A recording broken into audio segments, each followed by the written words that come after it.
Bell बजाओ और समा की खबर से बाखबर हो जाओ। तो इससे क्या होगा? खबरें हो या रीएनएक्टमेंट या हो सुबह सवेरे के टोटके, समा की खबर चाहिए तो बेल बजाइए।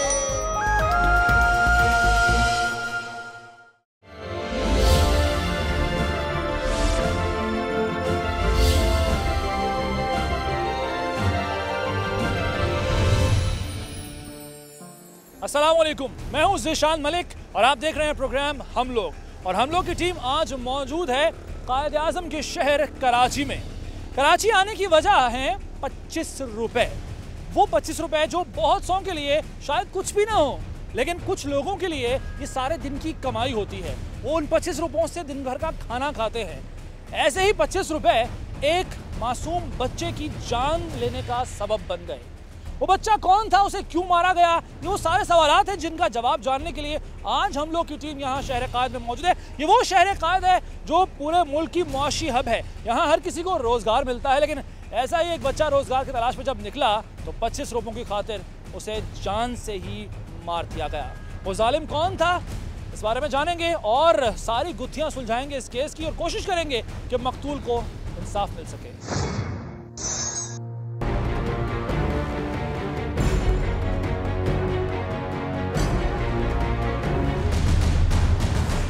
नाज़रीन, मासूम नूर आगा जो तकरीबन सिर्फ 14-15 साल का था, उसको बेदर्दी से कत्ल किया गया। मैं इस वक्त उसके घर वालों के साथ मौजूद हूँ। भाई हैं उसके, क्योंकि इस केस के मुद्दई भी हैं। इनसे जानते हैं कि वाक़या हुआ क्या था और अब इन्हें क्या उम्मीद है कि इन्हें इंसाफ मिलेगा या नहीं। अस्सलाम वालेकुम जी, आपका नाम? जी, उमर खान। उमर खान, बताएं हुआ क्या था नूर आगा के साथ? इसने बिल्डिंग में जब सीढ़ी धोया था, पहले उसे पानी मांगा, इसने पानी दिया। अच्छा। और पानी के बाद उसके बाद बावजूद में हम लोग 20-25 रुपया घर फीस जमा कर रहे हैं। ठीक है जी। इसने जब बेल बजाया तो उसका जब सामने एक लड़का सामने था ना, इसने बेल बजाया तो उसने 25 रुपया मांगा। 25 रुपये की वजह से ना इसने हमारे भाई पे पिस्टल निकाला, डायरेक्ट मारा।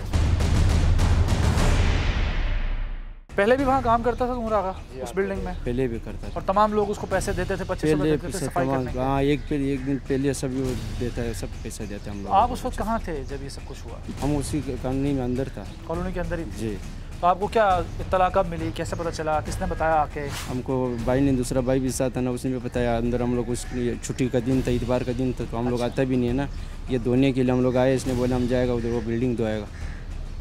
तो जब आप वहाँ गए तो नूर आगा जख्मी था क्या? नूर आगा अस्पताल बच्चों ने दूसरों ने लेकर गया, मैं उसके पीछे अस्पताल गया था। अस्पताल गए, क्या देखा वहाँ?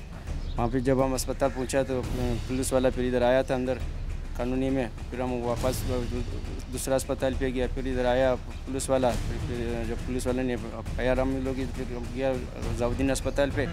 जाउद्दीन पे गया तो इसका जब मौत हो गया। आपको किसने बताया कि इस शख्स ने ही, मुलजिम ने ही नूर आगा का फायर किया है, उसको मारा है? किसने बताया आपको? मेरे को उसी भाई ने बताया था। अच्छा, ठीक है। ये बताएं, जब आप अस्पताल पहुँचे फाइनली आखिरकार, देखा आपने वहाँ नूर आगा को, क्या उस वक्त वो जिंदा था या उसकी मौत हो गई? मैं जब गया था उसकी मौत हो चुकी थी। गोली कहाँ लगी? गोली यहाँ लगे थे इसके। छोटा भाई था आपका? छोटा भाई था, सीने में गोली लगे थे। आपके सामने पड़ा हुआ था? मेरे सामने पड़ा हुआ था। इस शख्स को आपने नामजद किया है, क्या इसने कोई, इसकी तरफ से कोई घर वालों की तरफ से रब्ता करने की कोशिश की गई आपसे? नहीं, इसने किसी ने कोई रब्ता किया हो आपसे? नहीं। अच्छा, आप क्या चाहते हैं, क्या होना चाहिए? हम लोग यही चाहते हैं, हम लोगों को जो है ना इसकी जो है ना फांसी होना चाहिए, और हम लोगों को ये वो मिल जाए ना कि इमदाद चाहिए। इमदाद की यही चाहिए, हुकूमत की तरफ से इमदाद चाहिए। हुकूमत की तरफ से ये बहुत बहुत शुक्रिया, मेहरबानी हमारा एसएचओ साहब का कि हमारे साथ इसने 24 घंटे से अंदर पहले हमारे को मुजरिम हाथ में लेकर आया। सही है। और इसके बाद बावजूद ये है कि हम लोगों को ये सज़ा चाहिए कि इसको फांसी हो जाए। आपका क्या नाम है? अब्दुल कदूस। अब्दुल कदूस, छोटा भाई था आपका भी? वो हमारा छोटा भाई था। कैसा बच्चा था, ज़रा बताइएगा। यार वो ऐसा बच्चा था कि कभी भी किसी से लड़ना मरना नहीं था। वो कभी हमेशा खुश रखता था और सबके साथ खुश था। वो अपना मजदूरी के लिए निकलता था, कभी भी किसी के साथ लड़ाई उससे नहीं हुआ। तो आपने अपने छोटे भाई को पढ़ाया लिखाया क्यों नहीं? हम लोग गरीब बंदा है तो अब इसलिए मजदूरी कर रहा है, पढ़ा लिखा नहीं हो सकता हमसे, क्योंकि हम लोग सारा गरीबी कर रहा है ना, तो इसी से अपना घर चलाता है। अच्छा, अभी तक जो कार्रवाई हो रही है, पुलिस ने बंदे को गिरफ्तार भी कर लिया है, मुतमईन है आप? हम ये अपना एसएचओ साहब से मुतमईन है कि अपने एसएचओ साहब ने इस तरह पकड़ लिया है कि इतना रकम के साथ पकड़ने के लिए किसी को ये उम्मीद नहीं होता था कि इतना रकम के साथ एसएचओ साहब पकड़ लिए, तो इसने ये पकड़ लिया। आपको इंसाफ मिलेगा? अब इंसाफ चाहिए तो अदालत से। मिलेगा इंसाफ, उम्मीद है आपको? हम उम्मीद है कि इंसाफ मिल जाए, उसको कड़ी से कड़ी सज़ा होना चाहिए फांसी की, कि उसने हमारे साथ कितना बरमदी किया कि हमारा छोटा भाई था और वो 25 रुपये मांग रहा था, 25 रुपये की वजह से उसका मौत किया उसने। जब मैंने देखा मुझे डर लगा, मैं भाग गया। नाज़रीन क्या कराई है, फांसी की सज़ा होना चाहिए इसको, फांसी की सज़ा होना चाहिए इसको। नाज़रीन आप देख रहे हैं ये भाई है जो अपने भाई को रो रहा है इस वक्त। उसकी जिस तरह से मौत वाक़ई हुई, जिस तरह से बेदर्दी से कत्ल किया गया, सिर्फ और सिर्फ 25 रुपये की खातिर। 25 रुपये क्या होते हैं? इतनी रकम तो शायद आप में से बहुत से यूं ही किसी भिखारी को दे देते होंगे या किसी अपने बच्चे को मांगने पर उसको इतने की कोई चीज़, कोई टॉफ़ी, कोई भी चॉकलेट वगैरह ले देते। ये इतनी सी रकम है, लेकिन इस रकम की खातिर उस शख्स ने इंतहाई बेदर्दी से एक ऐसे बच्चे को कत्ल किया जिसने अभी कुछ देखा ही नहीं था। 14-15 साल कोई उम्र नहीं होती है। इस बच्चे ने अभी आगे पता नहीं क्या कुछ करना था, क्या ख्वाब होंगे उसकी आंखों में, इसके घर वालों के, भाइयों की आंखों में कितने ख्वाब हैं। ये सिर्फ और सिर्फ अब रो रहे हैं, सिर्फ इनकी आंखों में आंसू हैं, याद कर रहे हैं नूर आगा को और सिर्फ एक ही मुतालबा कर रहे हैं कि इन्हें इंसाफ मिले और हुकूमत कोई इनकी इमदाद भी करे। ये तो है भाई नूर आगा के, लेकिन उस दिन नूर आगा अकेला नहीं था, उसके साथ एक और बच्चा भी था जो वहाँ पर मजदूरी कर रहा था और वो ऐनी शाहिद भी एक तरह से है। तो मैं उस बच्चे से भी बात करता हूँ। बेटा नाम क्या है आपका? नेमत। नेमत, आप साथ थे नूर आगा के उस दिन, इतवार के दिन? उस दिन साथ थे हम लोग, सीढ़ी दे रहा था, हम यार किसी से पैसे ले रहे थे। अच्छा, आप वहीं पर थे जब इसने फायर किया? वहीं पर थे और आप भाग गए? ये आपको भी मारना चाहता था या सिर्फ इसने फायर नूर आगा पे? गोली मारना चाहता था, जब पीछे देख लिया मुझे डर लगा, मैं भाग गया था। तो नूर आगा के साथ ही आप काम किया करते थे, मजदूरी करते थे इस तरह? मजदूरी करते थे हम लोग, सीढ़ी बिल्डिंग धो रहा था। बिल्डिंग धो रहे थे आप, तो डर लगा था उस वक्त इसलिए आप भाग गए? डर लगा था, हम 25 रुपए मांगने से बाद में अस्पताल गए आप? नूर आगा को देखा आपने? नहीं, मैं अस्पताल नहीं गए अस्पताल। अच्छा ये बताएं कि उस बंदे के साथ नूर आगा का झगड़ा सिर्फ और सिर्फ 25 रुपए की खातिर? सिर्फ 25 रुपए की खातिर। और कोई था उस जगह पे उसके अलावा, मुलजिम के अलावा कोई और भी था वहाँ पे? वहाँ पे नहीं थे। जब हम लोग इससे पैसे मांग रहे थे, इसने बस 25 रुपए मांगने की खातिर पे हम लोग। याद आता है नूर आगा? हाँ याद आता है। और भी दोस्त हैं या सिर्फ नूर आगा ही था? सिर्फ नूर आगा ही था। नूर आगा ही दोस्त था आपका। जोड़ी टूट गई जी नेमत और नूर आगा की। ये दोस्त है नूर आगा का और तकरीबन इतनी ही उम्र थी नूर आगा की भी, तकरीबन इतना ही कद था नूर आगा का भी। और यही जज्बात अपने मुस्तकबिल के बारे में या जिस तरह बच्चे शरारतें करते हैं वही जज्बात नूर आगा के भी थे। और इस वक्त इस बच्चे की आंखों में सिर्फ और सिर्फ आंसू हैं। अपने दोस्त को याद करके एक जालिम ने एक मासूम बच्चे की जान ली है। इस जालिम को कड़ी से कड़ी सज़ा मिलनी चाहिए ताकि इबरत पकड़ें तमाम मुल्ज़िमान, तमाम वो लोग जो इस तरह किसी की भी जान लेने को बड़ा आसान समझते हैं। दौलत के बलबूते पर वो समझते हैं कि वो कोई भी कानून तोड़ सकते हैं, किसी की भी ज़िंदगी छीन सकते हैं। ऐसे लोगों को सज़ा मिलनी चाहिए ताकि इबरत का मकाम बने ये लोग। और हम लोग की टीम की यही अपील है कि इस शख्स को ना छोड़ा जाए, मिसाल कायम की जाए इस केस की सूरत में।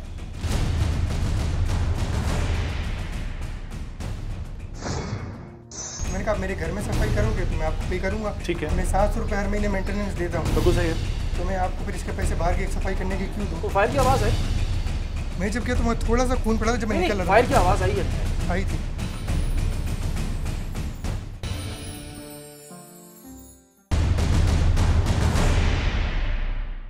नाज़रीन, अजीज़ाबाद के इलाके करीमाबाद में नूर आगा खान को कत्ल किया गया और यहाँ इस वक्त मैं मौजूद हूँ अजीज़ाबाद के थाने में। यहाँ पुलिस से बात करेंगे, मौक़िफ़ लेंगे और मुल्ज़िम से भी बात करेंगे, जानेंगे कि अभी तक इस केस में क्या पेशरफ्त हुई है। तो आइए चलते हैं।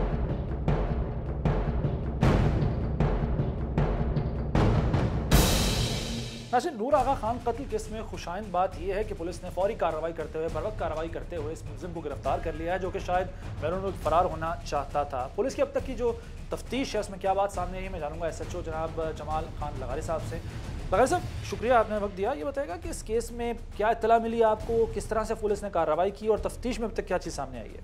मोरखा 14/5 को 12 दतवार तकरीबन 11:15 बजे ज़रिया वायरलेस इतला मिली कि करीमाबाद में, ओल्ड करीमाबाद में फायरिंग हुई है और किसी शख्स को गोली लगी है, वो हलाक हो गया। तो इसी इतला पर मैं फौरी तौर पर पहुंचा। वहाँ पहुँचे तो पता चला कि एक नूर आगा नामी लड़का था, उसको एक फ्लैट के मालिक ने गोली मारी है। मामूली सी बात पे शायद उन्होंने कुछ सीढ़ियाँ वगैरह साफ़ की हैं, मजदूरी मांगने पे उसने गोली मारी जो कि सामने सीने में लगी है। तो करीब 3 अस्पताल थी, लोगों ने वहाँ उसको पहुँचाया। ज़ियाउद्दीन, नॉर्थ नाज़माबाद में ज़ियाउद्दीन। तो वो बेचारा वहाँ फौत हो गया। तो जो भी ज़ाब्ता कार्रवाई थी वो हमने की है। फ्लैट वाले ने गोली मारने के बाद फ्लैट को ताला मारा और अपना बच्चा साथ लिया, 9 साल का बच्चा था। फ्लैट में सिर्फ 2 लोग थे, उसका बेटा और बाप बेटा अकेले रहते थे। ताला मारा तो पुलिस या लोगों के पहुंचने से पहले पहले वो फरार हो गया। बाकायदा वहाँ से मैंने खोल उठाया, नैने में पिस्टल का सिक्का भी था। वो गोली जो थी वो लगी, उसने लड़के को तो गोली लगी, सामने दीवार भी फाड़ी उसने। यानी गोली आर पार हो गई जी, एक ही गोली फायर हुई। एक ही गोली फायर हुई है।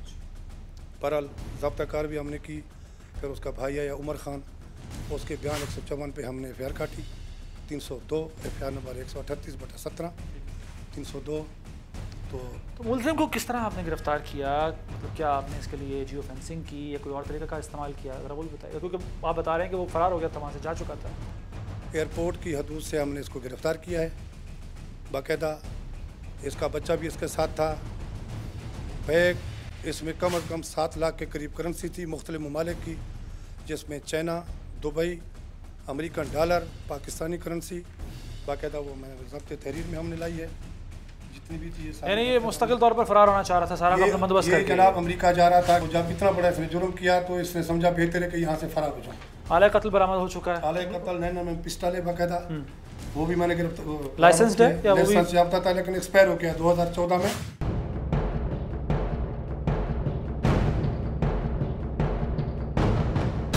अच्छा ये बताइएगा कि तफ्तीश अब तक क्या सामने आई, केस कितना मजबूत है? दूसरा मैं ये भी जानना चाहूँगा कि इसमें 302 आपने जैसे कि बताया कि लगी है। इस शख्स ने फायर किया है एक कॉलोनी के अंदर, एक फ्लैट्स की जो बिल्डिंग है उसके अंदर। क्या 780 नहीं लगती थी इस पर? क्योंकि अक्सर हम देखते हैं कि जो गरीब ख़ानदान होते हैं वहाँ पर केस ख़त्म हो जाता है किसी न किसी वजह से, या चाहे खून बहा दिया जाए या लालच दिया जाए या धमकी धौंस दी जाए। तो 80 क्यों नहीं लगी इसमें? 780 देखें, 80 हर जगह पे नहीं लगती। 780 की अपनी एक तारीफ है। 780 वहाँ लगाई जाती जहाँ दहशत गर्दी हो। सही है। ये दहशत गर्दी, ये दहशत फैलाना नहीं होता। एक शख्स को इस तरह अपने घर के बाहर कत्ल करना, क्या ये दहशत नहीं? वजह अनाद क्या है? फसाद फिल अर्ज भी नहीं लगती इसमें? नहीं, वजह अनाद ये देखें, वजह अनाद है पैसे, वो थोड़े हैं या ज्यादा, उस पर ये कत्ल हुआ है। ये दहशत गर्दी के जुमरे में नहीं आता। ठीक है, चले केस कितना मजबूत है? केस आपके सामने गवाहान चशमदीद मौजूद हैं, उसके वारसान मौजूद हैं, वो नेमत बच्चा मौजूद है। और मुलजिम एतराफ़ कर चुका है, करता है? मुलजिम ने बाकायदा खुद इतराफ़ किया कि मैंने बिल्कुल गोली मारी है। वो बच्चा आया, पहले पुलिस सीढ़ी साफ कर रहा था, फिर दोबारा आया मेरे पास, बहन मारी कि 25 रुपये दे दो। मैंने उसको बोला जाए आप यूनियन वालों से ले लें, उनको हम 700 रुपये महीना देते हैं। फिर मैंने दरवाज़ा बंद कर दिया, फिर दोबारा आ गया, फिर बिल मार दी।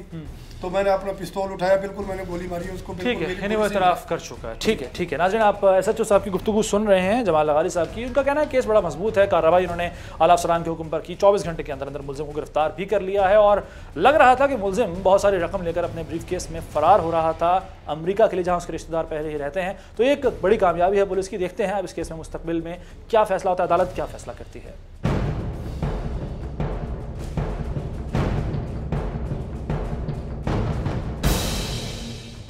नूर आगा खान कत्ल केस के मुलजिम के साथ मैं मौजूद हूँ, इससे बात करते हैं। नाम क्या तुम्हारा? अयास अब्दुल मलिक नाम है, अयास अब्दुल मलिक जीवा। क्या वाक़या बताइए? वो मैं पहले ही बता चुका हूँ सारी मीडिया के सामने। दोबारा क्या बताऊँ? बच्चा कौन है नूर आगा? मुझे नहीं पता, मैं नहीं जानता उसको। जिस दिन ये वाक़या पेश आया इतवार को, अपने घर में थे, बाहर सफाई करने के लिए आया, उसने पानी मांगा था? मुझे कुछ भी नहीं पता इस बार। पानी नहीं मांगा था? मुझे कुछ भी नहीं पता। पानी मांगा था? मुझे कुछ भी नहीं पता सर। दूसरा बच्चा भी साथ है, वो ये गवाही दे रहा है, वो वहाँ मौजूद मुझे पानी मांगना अलग चीज़ है। मांगा होगा? मांगा था। अच्छा, पानी दिया, सफाई के लिए पानी दिया, मांगा होगा। ठीक है। सीढ़ियाँ साफ उसने कर दी? सही साफ की थी, अलग साफ की थी? मैंने चेक नहीं की, मेरी ड्यूटी नहीं थी। मैं मुझसे उसने पूछा था, मेरे पास सफाई कर दी, चेक नहीं किया कि सफाई सही की है? मैंने उसको बोला ही नहीं था सफाई करने का, तो मैं क्यों चेक करूँ? तो फिर वो क्यों कर रहा था सफाई? मतलब ऐसे मजदूरी किसी ने बोला होगा, कॉलोनी वालों ने, दूसरों ने। ठीक है, चलो सफाई होगी। उसके बाद बेल दी उसने आके? जी। क्या कहा उसने? जी क्या, मुझे इस बारे में कुछ भी। पैसे मांगे? पैसे मांगे थे उसने? मुआवजा मांगा था? कितने पैसे मांगे थे उसने? 50 रुपये। 50 रुपये मांगे थे। वो 25 रुपये कहते हैं वैसे, लेकिन खैर आप कह रहे हो 50 रुपये मांगे थे। चलो 50 रुपये मांगे थे, फिर क्या हुआ? बस कुछ नहीं, मैंने कहा 50 रुपये दे दिए उसको? मैंने कहा मैंने सफाई का आपसे नहीं कहा है, तो मैंने कहा सफाई उसने कहा नहीं। तो मैंने कहा मेरे घर में सफाई करोगे तो मैं आपको पे करूँगा। ठीक है। मैं 700 रुपये हर महीने मेंटेनेंस देता हूँ। बिल्कुल सही है। तो मैं आपको फिर इसके पैसे बाहर की सफाई करने के क्यों दूँ? और क्योंकि कचरा भी मैं उनसे नहीं उठवाता था, क्योंकि 8 बजे सुबह वो लोग आते थे तो मैं उठ नहीं सकता था।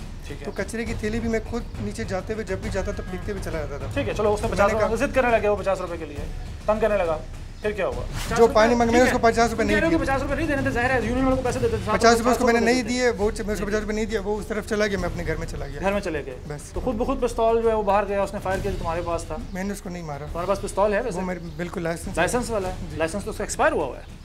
मैंने 3 महीने पहले नादरा के ऑफिस से उठाया है, लाइसेंस वाला है वो, वहीं लाइसेंस से वाला मैंने है। 3 महीने पहले तुम्हारा है ना लिया। वो, तुम्हारे पास था वो। 3 महीने तो पहले। उसकी गोली फिर उसके जिस्म से पार कैसे हुई? अगर वो तुम्हारा मुझे असला है, तुम्हारे पास तो अंदर चले गए तो सिर्फ तुम्हारा असला, बेटा भी था घर में उस वक्त? सिर्फ असला मैं नहीं रखता हूँ, पूरे मोहल्ले में बहुत सारे लोगों बहुत के से लोग रखते पास। हैं, हमारे मोहल्ले का एक और लड़का खड़ा था इधर, उसके नहीं, पास सिर्फ भी एक है। और लड़के को हथकड़ी नहीं लगी हुई ना, हथकड़ी तो तुमको लगी तो हुई वो तो है। शक की बुनियाद अच्छा, पे ये लेके आया, बताओ, तो मैं चलो क्या ठीक है, करूँ? बेटा था साथ घर में उस वक्त? जी। उसका मतलब है तुमने फायर नहीं किया, बेटे ने किया होगा। 9 साल का बच्चा, वो तो 9 अंदर साल था, का वो तो बच्चा। था ही नहीं, वो क्या फिर फायर इसका मतलब करेगा? है तुम थे या बेटा था, किसी ने फायर किया? हम दोनों क्या, पूरे वहाँ और कोई नहीं रहता। पिस्तौल तुम्हारा? मेरे सामने वो सीढ़ी पे पिस्तौल से तुम्हारा? किसी ने देखा फायर करते हुए, किसी ने पिस्तौल देखा की गोली उसके अंदर से गई है। तो सिर्फ मैं सिर्फ पूरे गरीब आदमी सिर्फ पिस्तौल में रखता हूँ। तुम्हारे घर के जो फ्लैट है उसके दरवाजे के बाहर उसकी लाश पड़ी हुई थी। नहीं, वो खुद ही, कोई भी वहाँ नहीं था। वहाँ नहीं था? खून कहाँ से आया मैं था? मुझे नहीं पता खून कहाँ से आया, वो कोई मैं जब अंदर घर के अंदर गया, मैं अब मैं मुझे बोलने दे सर, प्लीज प्लीज प्लीज एक लम्हे के लिए प्लीज। मान लेते हैं कि नहीं किया, ओके, फरार क्यों हो रहे थे? ताला क्यों लगाया फ्लैट को? बस मेरा दिल घबरा रहा था, मैं भाग गया। दिल घबरा रहा था? हाँ, डर लग रहा था।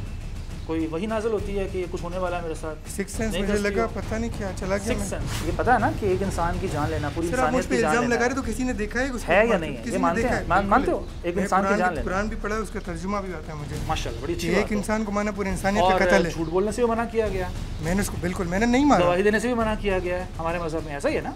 गवाही देना मतलब? यानी गवाही जिस चीज़ की हो उसको छुपाओ मत, ये भी कहा गया ना हमारे मजहब अगर में। कोई देखो गलत काम होता हुआ तो बिल्कुल बताओ, अगर किसी ने देखा है वो होता हुआ तो तुम कह रहे बताओ। हो तुमने कत्ल नहीं किया? मैंने नहीं मारा। नहीं वो मारा। मेरे सामने सीढ़ियों पर चला गया, मैं अपना सामान उठा के अपने बच्चे को लेकर नीचे गया, कोई भी नहीं था सीढ़ियों पे, कोई भी नहीं कहाँ था। से आया वहाँ पे? वो मुझे नहीं पता, वो जिसने देखा अच्छा वो चलो चले- चलो ये भी मान लेते हैं, फायर की आवाज़ आई कोई? घर थोड़ा में थे, मैं जब छोटी गया- सी कॉलोनी है, फ्लैट्स हैं, कोई फायर की आवाज़ आई? मैं जब गया तो वहाँ थोड़ा सा खून पड़ा था जब मैं नहीं निकल नहीं, रहा फायर की आवाज़ आई या नहीं आई उस वक्त, उस दिन संडे को जिस दिन घर में थे? पता नहीं, फायर की आवाज़ नहीं आई? आई थी आई थी आवाज़, तो सोचा नहीं कि कहाँ से आवाज़ आई है फायर? आवाज़ आई थी फायर की, मगर थोड़ा सा खून पड़ा था, मगर वहाँ लाश कोई नहीं पड़ी थी। जा कहाँ रहे थे अब पैसे लेके? कितने लाख रुपए थे तुम्हारे पास? वही तो एक- बता रहा हूँ, अगर पैसे कहाँ से तुम्हारी आए? बात को मान भी लिया जाए 1 मिनट के लिए कि तुमने मारा नहीं है, फायर की आवाज़ सुनी, घबराहट हुई, निकल पड़े, भाई पुलिस के पास जाओ, राब्ता करो किसी से। गायब क्यों हुए? मुझे नहीं पता था तुम्हें कि तलाश कर रहे थे, पुलिस ने तुम्हें गिरफ्तार किया, ये हथकड़ी इस बात का सबूत है कि तुम्हें पकड़ा गया है। वो जो माल है तुम्हारे से बरामद हुआ है, पिस्तौल बरामद हुई है, वो मौजूद है मालखाने में, मौजूद है पुलिस के मुझे पता नहीं था कि इतने अच्छे ऑफिसर भी पुलिस में है। अगर इतने अच्छे ऑफिसर मुझे पता होता, शरीफ और ईमानदार पुलिस ऑफिसर पहले ही आके बता देता। पास। अच्छा वरना अच्छा, ये ठीक है, अच्छे हैं पुलिस अफसर और ये तफ्तीश भी He's कर a- रहे दीन हैं मोहम्मद और is सारी a चीजें very- मैच भी हो गई हैं, दीन तुम्हारे मोहम्मद- निशानात भी हैं उंगलियों के। जो Deen Mohammad sahab is a very nice man and is a very nice cop, excellent cop. यार you have killed a person, do you admit or I not? Do haven't you admit or no, not? I am not admitted. वो 13-14 साल का बच्चा, वो किसने मारा फिर? मुझे नहीं पता। तुम्हारे फ्लैट के सामने जिसका खून पड़ा हुआ आई है, हैव नो आइडिया। तुम्हारे खिलाफ किसी ने साजिश की है, इसका मतलब है? प्रोबेबली किसने की होगी? मे पुलिस ने बी की, मोहल्लेदारों ने की, किसने की? Maybe many scoundrels are there, मुझे नहीं पता किसने। ये है जी मुल्जिम अयाज, और ये कह रहा है कि मैंने नहीं मारा नूर आगा को, और ये कह रहा है कि फायर की आवाज़ सुनी, जी बिल्कुल सुनी, लेकिन मुझे नहीं पता वहाँ पर लाश किस तरह आई, वहाँ पे वो शख्स जख्मी किस तरह आया, खून का निशान वहाँ पर था, मुझे नहीं पता वो किसका था। ये सारी वो बातें हैं, सारे वो स्टेटमेंट है जो ये दे रहा है। बहरहाल पिस्तौल बरामद हो चुका है और नूर खान के जिस्म से जो गोली पार हुई है उस दीवार में भी सुराख हुआ है, उसका लगी है, वहाँ से पुलिस ने वो सिक्का भी ले लिया है, हासिल कर लिया है, सारे शवाहिद मौजूद हैं। अब अदालत के सामने तो ये जो मर्जी करे, लेकिन अल्लाह की अदालत भी है, अल्लाह की अदालत में इंसाफ होना है, और अल्लाह की अदालत के आगे कोई झूठ नहीं बोल सकता, वहाँ पर सब दूध का दूध पानी का पानी होता है। तो मैं यही कहूँगा कि जो भी है इंसाफ हो और नूर का खून जो है वो रायगा ना जाए।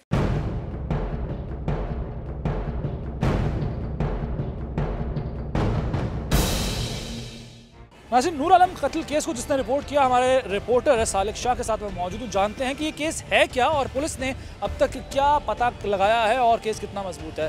सालिक शाह, ये बताइएगा कि आपके पास क्या इतलात पहुँची इस केस के बारे में, नूर आलम और ये जिस शख्स ने मुबैना तौर पर कत्ल किया है, मामला क्या है? मामला जो है वो सरेदर जो चीज़ें हमें शुरू में नज़र आई थी उस वक्त तो ये था कि एक बच्चे को गोली लगी, वो अस्पताल पहुंचे, जख्मों की ताब न लाते हुए इंतकाल करके, क्योंकि उसका एक दोस्त भी वहाँ से गया था। हाँ कि एक खातून थी, वो उस बच्चे को रिक्शे में अपनी गाड़ी में डाल के फिर उसको अस्पताल लेके गए थे, जहाँ बच्चा बाद में स्कम्ड हुआ, वो इंतकाल कर गया था। लेकिन फिर इनिशियली पुलिस समझ रही थी पता नहीं क्या हुआ है, कोई डकैती करने लोग अंदर घुसे हैं, क्या हुआ है। बाद में जब चीज़ें तो आस्ते आस्ते अनफोल्ड हुई तो उसमें यही चीज़ें सामने आई कि वो बच्चा जो मरा है उसका नाम नूर आलम है, तो वो इस इलाके में कचरा वचरा चुनता था। तो यहाँ के लोगों ने ये किया कि इतवार वाला दिन था, छुट्टी वाला दिन था, तो आपको पता है सफाई के लिए लोग काम करवाते हैं, तो वो वहाँ के यूनियन वालों ने उसको बुलवाया कि भाई तुम आके ये पूरी हमारी सोसाइटी है यहाँ की तुम सफाई कर लो, यहाँ का कचरा साफ़ कर लो, यहाँ की सीढ़ियाँ साफ़ कर लो, सब चीज़ें कर लो। तो वो उन्होंने साफ़ की। फिर यूनियन ने ये कहा कि भाई आप हर घर पे जाके आप बच्चे खुद पे जाके पैसे लो, 25-25 रुपये आप लोग लो। बच्चों ने सबसे मांगे, सब लोगों ने दिए। जैसे ही वो अयाज जीवा के घर के सामने पहुँचे, उसके दरवाजे को नॉक किया। वो आया, उसे बोला क्या है?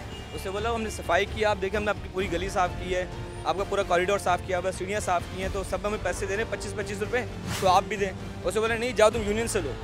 उसने कहा मुझे यूनियन ने यहाँ भेजा है क्योंकि हमें यूनियन पैसे नहीं दे रही, हम अपने उसमें काम के लिए आपके पास आए हैं। तो बच्चा था, थोड़ा सा एग्रेशन उसने दिखाया उसे, तो उससे वो जीवा भी थोड़े से नेचर का है कि उसने एग्रेशन टॉलरेट नहीं किया, उससे भी गेट बंद कर दिया। बच्चे ने दोबारा एग्रेशन दिखाते हुए फिर दोबारा दरवाज़ा नॉक किया। वो गुस्से से बाहर से बोला क्या है? अब इस बंदे की जो चीज़ें बाद में आई कि ये अपने पास पिस्टल हमेशा कैरी करता था घर के अंदर, भाई गया पिस्टल उठा के लेकर आया, बच्चे को बोलता क्या डराने की उससे वो किया या मारने की इंटेंशन से किया, फायर हो गया। वो बच्चे के हलक पे गोली लगी, उसको चीरती हुई बाहर जाके दीवार को लगी, शोर मचा। खातून लेके उसको हॉस्पिटल पहुंची, लेकिन इस दौरान जीवा जो है, याद जो है अपने बच्चे के साथ वहाँ से भाग गया। नहीं, वारदात के बाद ये हुआ था कि ये भाग गया, किसी को तो पता ही नहीं था कि वाकया क्या हुआ है। खातून गोली की आवाज़ सुन के घर से बाहर कुछ ऐसा कुछ हुआ है, ये भाग गया। लेकिन जब लोगों ने वहाँ बताया कि भाई इस तरीके से उन्होंने शोर सुना था, ये सब चीज़ें हुई थी, तो जीवा को तलाश करने की कोशिश की गई, ये गायब हो गया था। अपने घर को भी लॉक कर दिया जिसने, कोई कॉन्टैक्ट इसका नहीं मिल रहा था, राब्ता नहीं आ रहा था। लेकिन फिर पुलिस ने इस पर अपनी नज़र रखी, सर्विलेंस रखी, सब चीज़ें हुई। फिर इसको उस वक्त गिरफ्तार किया गया जब ये पाकिस्तान से बाहर भागने की कोशिश कर रहा था। 25 रुपये, ये वो रकम है, ये वो अदाद है जितनी उस बच्चे की उम्र भी नहीं थी, लेकिन उस रकम की खातिर उस बच्चे को मार दिया गया मुबैना तौर पर। पहले सालिक ने बताया कि क्या क्या हुआ इस केस में, आगे मजीद भी इस केस के हवाले से जानने की कोशिश करते हैं। देखिए, जो पूरी सोसाइटी का एक फैब्रिक है, इस्लामिक सिस्टम का, वो इस वक्त तबाह बर्बाद हुआ है। कहीं ऐसा तो नहीं कि कोई और वजूहत हों जिसकी वजह से इसको कत्ल किया और बहाना फिर सिर्फ 25 रुपये पे डाल दिया गया है?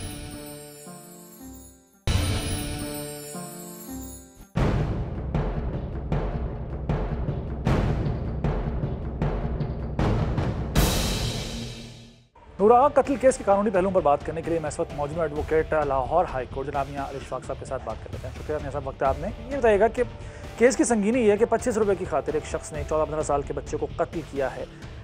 एक फ्लैट है जहाँ पर, क्योंकि बिल्डिंग वहाँ कराची में मौजूद होती हैं, तो वहाँ पर ये रूटीन की बात है। लेकिन सिर्फ 302 की दफ़ा लगाना क्या काफ़ी है इस केस में? 780 नहीं लगी, इसमें फसाद फिल अर्ज़ नहीं लगी, क्या 302 काफ़ी है? देखिए, सबसे पहले तो ये इंतहाई घनौना, इंतहाई शर्मनाक और सीरियस हीनियस नेचर का ऑफेंस है। इसमें 780 का इतलाक़ इस वजह से नहीं होता कि ये पब्लिक एट लार्ज के अगेंस्ट कोई ऐसा एक्शन नहीं है।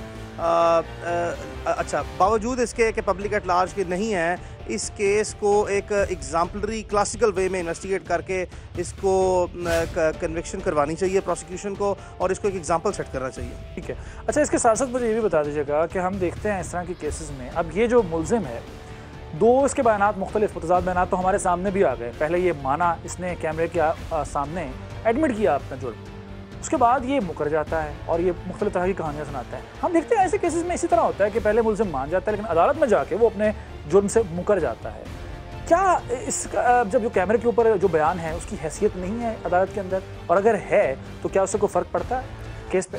देखिए, अगर तो ये कैमरा CCTV फुटेज है, सपोजिटली कि एक वकूआ हो रहा है, यही वकूआ ले लें कि अगर CCTV फुटेज में कवर हो गया है और उसकी वेरासिटी को अगर कोई मुलजिम चैलेंज नहीं करता तो फिर तो वो एडमिसिबल इन एविडेंस है। अब confessional statement before a camera off any suppose media के सामने जो है उसकी लीगल वैल्यू नहीं है, but it can be used at the same time कि जी अगर ये इस्टेब्लिश हो जाए कि किसी ने इन्फ्लुएंस नहीं किया और वॉलंटरी स्टेटमेंट जो ये दी है और लेटर ऑन मुकर गया है, इसको as a corroborating piece of evidence अदालत कंसिडर कर सकती है। लेकिन कानून एट द सेम टाइम ये भी कहता है कि sole confessional statement of an accused person, मुलजिम का सिर्फ बयान जो इकरार जुर्म का है, उसको बुनियाद बनाकर आप सज़ा नहीं दी जा सकती खाली।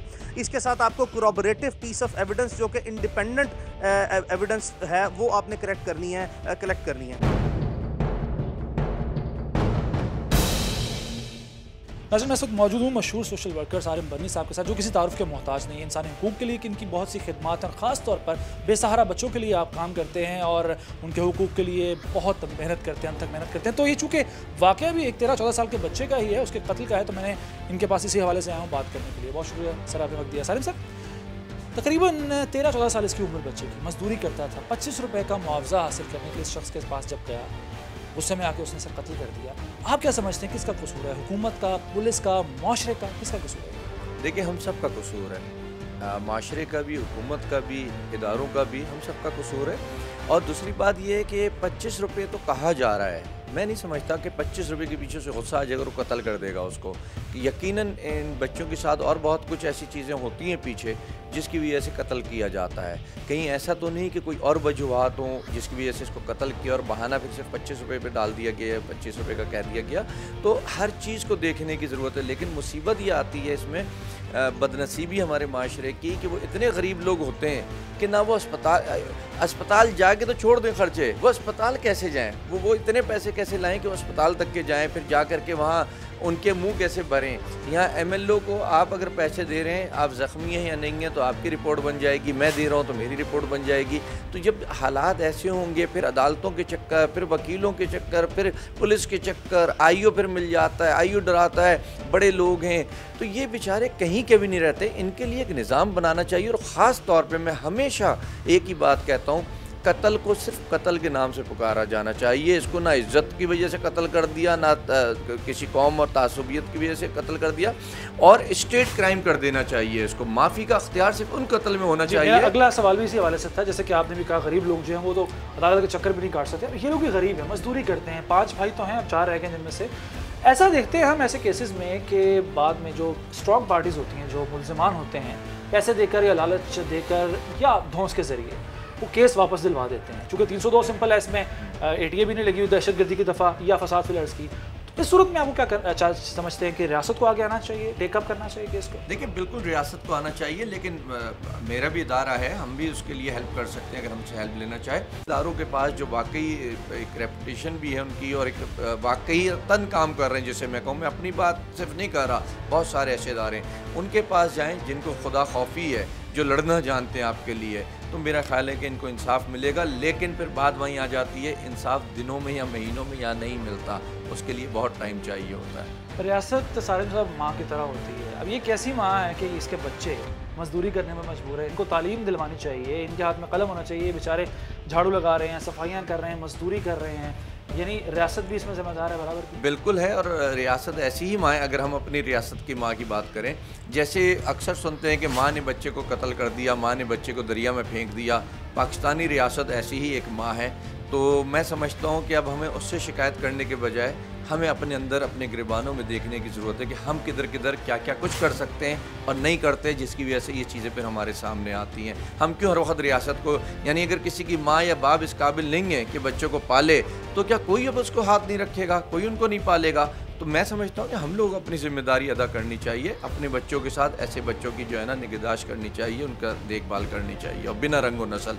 बहुत शुक्रिया। सारिम बन्नी साहब की गुफ्तगू आपने सुनी। सिर्फ रियासत ही नहीं, हम सबको भी, चूँकि इस माशरे का हम हिस्सा हैं, हमारी भी जिम्मेदारी बनती है कि ऐसे लोगों पर ना सिर्फ नज़र रखें, बल्कि ऐसे लोग, ऐसे बच्चे जो पढ़ना चाहते हैं लेकिन हालात के हाथों मजबूर होकर काम करने में मजबूर हैं, उनकी जितनी हमारी इस्तिताअत है, जितनी हमारी कोशिश हो सकती है, जितना हम कर सकते हैं उतनी मदद करें, ताकि इस तरह कोई और नूर आलम सिर्फ 25 रुपयों की खातिर अपनी जान से न जाए। हज़रत नूर आगा को कत्ल किया गया, इस बारे में अगर हम नबी पाक सल्लल्लाहु अलैहि वसल्लम के इरशादात का मुलाहिज़ा करें तो हमारे नबी तो कहते हैं कि मज़दूर को उसकी मज़दूरी पसीना खुश्क होने से पहले अदा करो।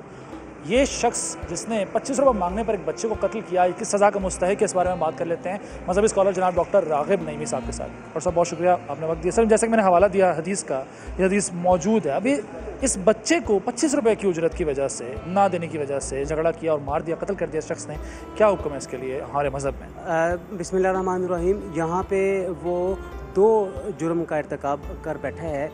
एक तो उसने कत्ल किया, ऑब्वियसली कत्ल से बड़ा जुर्म कोई और नहीं है, और इस्लामी सज़ाओं में जो बड़ी सज़ा डेथ पेनल्टी है वो 3 वजूहात की बुनियाद पर दी जाती है, जिनमें से एक वजह कत्ल अम्द है, इरादे के साथ दूसरे को कत्ल करना, और दूसरा यहाँ पे उसने हक मारा है एक मज़दूर का जो जिससे उसने काम लिया है और काम लेने के बाद उसकी उजरत उसे नहीं दी है।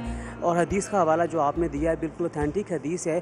और जो कासिब है, हाथ से काम करने वाला है, उसे तो अल्लाह का दोस्त कहा गया है। गोया वो इस फ़ेल के ज़रिए अल्लाह के दोस्त के ऊपर उसने हाथ उठाया है। वो बच्चा जो ज़माने की सख्ती की वजह से ख़ुद काम करने पे मजबूर हो गया और वो एक छोटा सा काम कर रहा है और मज़दूरी भी कोई ज़्यादा नहीं है, सिर्फ 25 रुपये मज़दूरी। और ये तो 25 रुपये तो एक ऐसी रकम है कि आदमी इनकी परवाह ही नहीं करता है और इतनी इस रकम के बारे में कतई न देखभाल की जाती है। अच्छा डॉक्टर साहब, एक अजीब सा रिवाज ज़ोर पकड़ता जा रहा है हमारे यहाँ कि जो सिग्नल्स पे खड़े होकर भीख मांग रहे हैं, हाथ फैला रहे हैं, उनको तो गाड़ियों वाले, मोटरसाइकिलों वाले खुशी से भीख दे देते हैं, अक्सरियत उनकी दे देती है। लेकिन जो मजदूरी करते हैं लोग, उनकी मजदूरी ना या तो अदा नहीं की जाती या लाल से अदा की जाती है, बदल होकर दी जाती है। मतलब क्या वजह है कि जो मजदूरी करने वाला, मेहनत करने वाला है, उसको उस नज़र से नहीं देखा जाता और भीख मांगने वाले को भीख दी जाती है? देखिए, जो पूरी सोसाइटी का एक फैब्रिक है, इस्लामिक फैब्रिक, इस्लामिक सिस्टम का, वो इस वक्त तबाह बर्बाद हुआ है और इसकी कई वजूहात हैं। पहले भी कई दफ़ा मैंने इसके ऊपर डिस्कस किया है। बेसिकली इस्लाम का जो बुनियादी पैगाम है, आती कुल्ला ज़ी हक़्क़िन हक़्क़ा हो, कि हर ज़ी हक़ को उसका हक़ अदा करो। जिसका भी कोई हक़ है उसका हक़ अदा कर दो और हक़ अदा ना करने के ऊपर बहुत बड़ी पकड़ होनी है। हमें मिन हैसुल मजमूर इस ज़िम्मेदारी का एहसास होना चाहिए कि अगर हम हक़ अदा नहीं करते हैं दूसरे का तो उस पर बहुत बड़ी गिरफ्त हमारी की जाएगी।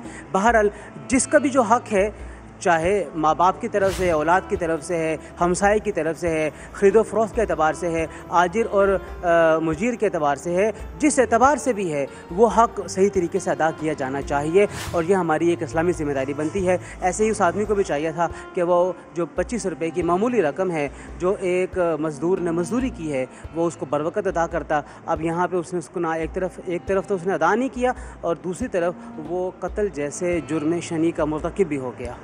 बहुत शुक्रिया डॉक्टर साहब की गुफ्तगू आपने सुनी। इस बात को अगर मैं एक जुमले में अदा करूं तो अल्लाह ताला अपने हुकूक तो माफ़ कर सकता है, लेकिन हुकूक बात यानी इंसानों के हुकूक माफ़ नहीं करेगा। और यहाँ तो एक शख्स ने एक बच्चे की ना सिर्फ उजरत मारी बल्कि उसकी ज़िंदगी भी छीन ली। इसकी सज़ा क्या होगी देखते हैं, अदालत क्या फैसला करती है।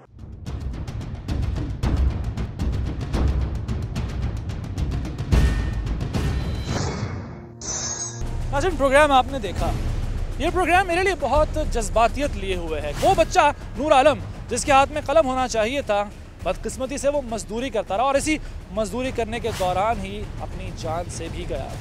अगर आज इस नूर आलम को इंसाफ ना मिला तो हम कायद आज़म मोहम्मद अली जिन्नाह की रूह से शर्मिंदा होंगे, क्योंकि जिस मुल्क के लिए उन्होंने जद्दोजहद की, ये वो मुल्क नहीं है। हुक्मरानों की आंखें अब खुलनी चाहिए, बच्चों को तहफ़्फ़ुज़ देना चाहिए, उनको तालीम देनी चाहिए कि वो मजदूरी ना करें बल्कि अपनी तालीम हासिल करें, पाकिस्तान के लिए कारआमद शहरी बने। यही हमारी इल्तमास है, यही हमारी इल्तजा है, यही हमारी कोशिश है कि नूर आलम को भी इंसाफ मिले और वो तमाम बच्चे जो मजदूरी करें, किसी भी वजह से वो तालीम हासिल करें। और ये जिम्मेदारी रियासत की है। इस प्रोग्राम का मकसद रियासत को और हुक्मरानों को सिर्फ और सिर्फ एहसास दिलाना है। अगर ये एहसास दिलाने में हम कामयाब हो गए तो मैं समझूंगा कि हमारे इस प्रोग्राम का मकसद पूरा हो गया। हम लोग की टीम और ज़िशान मलिक को कराची से इजाज़त दीजिए। अल्लाह हाफ़िज़।